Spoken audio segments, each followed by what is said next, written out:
Choyxo'rlik uchun ayni muddao ishimizni pesочный testo qilishdan boshlaymiz. 200 gram margaringa 300 gramcha un qo'shib turib, kroshka qilib olamiz. Tuz, razrıxlitel, shakar. Tabga ko'ra qo'shasizlar, lekin men hammasini bitta chayni ложкаdan solib chiqdim. Yaxshilab kroshka bo'lganidan keyingini solasiz. Ana o'shanda butunli effektini ko'rishingiz mumkin.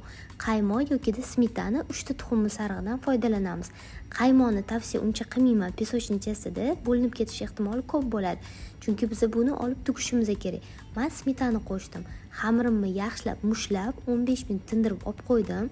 Xuddi videoda ko'rsatilgandek bir nechta zo'lachalarga bo'ylab yana 5 minut tindirib olamiz. Ungacha nachinka tayyorlaymiz. Nachinkasi uchun magiz bilan kuragadan foydalandim, lekin magiz bilan yong'oq ham qilishingiz mumkin.